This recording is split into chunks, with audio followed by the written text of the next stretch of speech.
नमस्कार दोस्तों, this is Anand Rupam and you are watching unknown patriots. तो दोस्तों, दिवाली में पटाखे तो आपने बहुत फोड़े होंगे, लेकिन इस बार दिवाली पे सिर्फ भारत में ही लोगों ने पटाखे नहीं फोड़े हैं। पाकिस्तान और बांग्लादेश में भी बहुत पटाखे फूटे हैं। पाकिस्तान में तो तालिबानियों ने पटाखा फोड़ दिया, लेकिन बांग्लादेश में लग रहा है कि कुछ अज्ञात वीरों ने कुछ कमाल किया है, जिससे बांग्लादेश में ढाका एयरपोर्ट का जो कार्गो सिटी है वो धुआं धुआं हो गया था। और उससे जो ब्लैक स्मोक आने लगी थी, जिसमें वो लोग दावा कर रहे थे कि वहाँ कुछ स्पार्किंग हो गई थी, कुछ टेक्निकल फॉल्ट हो गया था। लेकिन जो धुएं का जो एनालिसिस किया गया, जो ब्लैक स्मोक है, उसका अध्ययन करने से ये समझ में आता है कि ये बेसिकली टीएनटी का धुआं है। वहाँ पे एक्सप्लोजन करवाया गया है, और जाहिर है बांग्लादेश का अथॉरिटीज़ तो ये कह रहे हैं कि इसमें भारत का हाथ है, इसमें रॉ का हाथ है। वैसे कुछ अज्ञात लोग देखे गए थे, कुछ सीसीटीवी फुटेज में कुछ लोगों को बांग्लादेशी अथॉरिटीज़ और वहाँ के जो so called intelligence and army वाले हैं, वो ये कह रहे हैं कि कुछ लोगों को देखा तो गया था कि ये लोग जैनिटर का काम करते थे, सफाई कर्मचारी थे। उन लोगों को कुछ संदिग्ध हालत में कुछ एक्टिविटीज़ में इन लोगों को देखा गया था। अब बाद में सरप्राइजिंगली पता चल रहा है कि वो लोग वहाँ अब काम नहीं कर रहे हैं, जब वो धुआं धुआं हुआ कार्गो सिटी में इनके। और बॉडी लैंग्वेज से, या जो भी बांग्लादेशी इंटेलिजेंस के लोग हैं उनका एनालिसिस, या उनकी जो रिपोर्ट है, जो सीक्रेट रिपोर्ट उनकी है, वो रिपोर्ट ये कहती है कि कुछ मैप्स वगैरह उन लोगों ने कैप्चर किया था, कुछ इन लोगों ने रेकी की थी, और वो लोग गायब हैं। तो आप समझ सकते हैं। और ये भी पता चल रहा है कि ये जो मैप्स वगैरह है इन लोगों ने कहीं पे प्रोवाइड कराया था। मोस्ट प्रोबेबली इनका दावा है कि अराकान आर्मी वालों को, एक अली हैदर नाम का कोई व्यक्ति है जो वहाँ पे सफाई कर्मचारी है, जो वहाँ पे टेम्पररी बेसिस पे रखा तो गया था, और वो आज के डेट में लापता हो चुका है। तो आप समझ सकते हैं बांग्लादेशी एजेंसियों की हालत। ये अली हैदर बहुत सारे इंफॉर्मेशन कार्गो बेस का, कार्गो सिटी जो है वहाँ का कुछ ब्लूप्रिंट प्रोवाइड कराता है, और कुछ ब्लूप्रिंट वैसे हमारे एजेंसियों के हाथ में भी आई है कार्गो सिटी का। और आप समझ सकते हैं कि हमारे पास कैसे आया। और बहुत सारे ढाका रिलेटेड, और ढाका का जो कार्गो सिटी है जहाँ पे वो एक्सप्लोजन हुआ था, उसके बहुत सारे डिटेल हमारे दिल्ली में भी मौजूद थी। तो इसके बारे में और क्या ही कहा जाए। और पता चला कि सरप्राइजिंगली अराकान वालों को भी सारे डिटेल्स जो हैं, और क्या क्या एक्सप्लोजिव इन लोगों ने छुपा के रखा था, और ये क्या ये लोग कमाल करते थे। पता ये भी चला कि ये तो एक हमास स्टाइल का कुछ एक्टिविटी हो गया, कि जो भी ये कार्गो प्लेन्स वगैरह हैं, इवन कि पैसेंजर प्लेन्स में भी ये लोग एक्सप्लोजिव्स जो हैं कैरी करते थे एक जगह से दूसरे जगह। यहाँ जहाँ कुछ षड्यंत्र करने के ये लोग सोचते थे, या कुछ एक्सप्लोजन करने का सोचते थे। तो ये टिपिकल हमास फुटप्रिंट जो है, ये हमारे इंटेलिजेंस एजेंसीज ने भी कैप्चर किया था कुछ इलेक्ट्रॉनिक सिग्नल्स वगैरह से, कि हमास के कुछ लोग यहाँ आईएसआई के मदद से, इवन कि सीआईए के प्रेजेंस से भी बांग्लादेश में एक्सप्लोजिव्स वगैरह वो लोग कैसे आप छुपा के ले जाएंगे, कहाँ छुपा के ले जाएंगे, ये सब तो बात की बात है। जाहिर है कि टारगेट हो ना हो भारत ही होगा, नहीं तो यूं ही अज्ञात वीर जो हैं धुआं धुआं तो नहीं कर देंगे सारे जो एक्सप्लोजिव्स थे। और आलम ये देखिए कि एक्सप्लोजिव्स का संख्या इतना ज़्यादा था कि ये शॉर्ट सर्किट हो जाने से, आप सोचिए कहीं ऐसा हो सकता है कि 36 फायर ब्रिगेड्स को बुलाना पड़ता है, आर्मी, एयरफोर्स सबको उतर जाना पड़ता है, उसके बाद भी ये एक्सप्लोजन को रोक पाना, ये फायर को कंट्रोल कर पाना, ये बड़ी मुश्किल हो रही थी। पता चला है कि कुछ रशियन न्यूक्लियर प्लांट था वहाँ पे, उस जगह पे, उसमें भी क्षति पहुँची है। तो ये तो बड़ी गंभीर विषय है। और अच्छा, सबसे मज़ेदार बात कि कार्गो सिटी में और वहाँ डिफेंस से रिलेटेड कुछ सेंसिटिव मटेरियल्स जिस 2 बिल्डिंग में रखे जाते हैं कार्गो सिटी के बगल में, 1 सप्ताह के अंदर 3 बार वहाँ पे आग लगी है। ये एक्सप्लोजन की खबर तो चलिए पूरी दुनिया को पता लग गई, लेकिन 1 सप्ताह के अंदर इसके पहले भी 2 और आग की घटना घट चुकी है, जिसको भी ये लोग कह रहे हैं कि शॉर्ट सर्किट वगैरह हुआ है, फ्यूज़ का कुछ प्रॉब्लम हुआ था। वहाँ भी कुछ इनके डिफेंस रिलेटेड कुछ मैसिव इंफॉर्मेशन वगैरह जो है वहाँ पे आग लगी है। तो ग्राउंड पे वहाँ पे कौन स्लीपर सेल है, किसके स्लीपर सेल हैं? हमारे देश में तो उनके बड़े स्लीपर सेल घूमे जा रहे हैं। बहुत सारे इनपुट आए हैं कि हिजबुल तहरीर, अंसरुल बांग्ला, ये जो बांग्लादेश बेस्ड जो टेररिस्ट ऑर्गेनाइजेशंस हैं, इनके तो मेंबर बड़े, मैंने पिछले वीडियो में बताया था कैसे 10,000 से ऊपर आपके स्लीपर सेल यहाँ पे तैयार करके रखे हैं। अच्छा, इसी बीच एक बहुत बड़ी घटना घट गई है कि हिजबुल तहरीर का ये जो कार्गो में जो एक्सप्लोजन हुआ, आग लगी कार्गो सिटी में ढाका एयरपोर्ट के, उसके जस्ट चंद दिनों पहले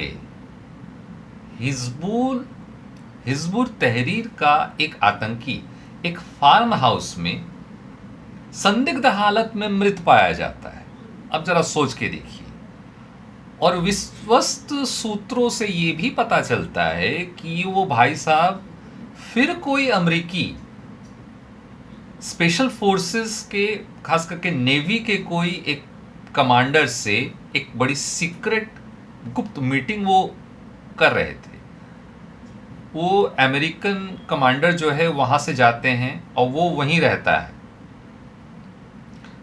खैर, आपको ये भी पता होगा कि मैंने इस पे वीडियो भी बनाया था कि कैसे टेरेंस जैक्सन की जो ढाका के वेस्टिन होटल में जो संदिग्ध मौत हुई थी, और उसके बाद भी और 2 अमेरिकन स्पेशल फोर्सेस से रिलेटेड जो 2 बंदों की जो मौतें हुई थी, इसके बारे में भी बांग्लादेश पुलिस इंटेलिजेंस आज तक कुछ जानकारी हासिल नहीं कर पाई।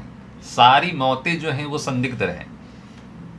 और ये हिजबुल तहरीर का ये जो आतंकी मारा गया, इसका भी बहुत बड़ा कनेक्शन कुछ भारत से और मोदी जी से पाया जा रहा है। इसको बहुत गौर से हमें देखना पड़ेगा, क्योंकि मोदी जी जब एससीओ की मीटिंग में गए थे और वहाँ से लौटे थे, और तब से कई सारी बहुत स्ट्रॉन्ग कॉन्स्पिरेसी थ्योरीज निकल के आ रही हैं, कुछ तथ्य छन के आ रहे हैं कि एससीओ की मीटिंग में कहीं मोदी जी तो गहरे राज्य के, सीआईए के और जो भी अनचाहे तत्व हैं उनके निशाने पे तो नहीं थे।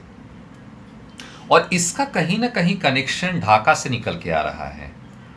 रशियन इंटेलिजेंस के साथ लगभग आज से 1 सप्ताह पहले दिल्ली में एनटीआरओ के ऑफिस में साउथ ब्लॉक में एक मैराथन मीटिंग चली थी।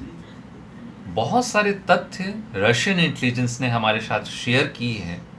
वो बहुत सारी बातें तो क्लासिफाइड है, बताई नहीं जा सकती हैं, लेकिन कुछ बातें छन के आई हैं।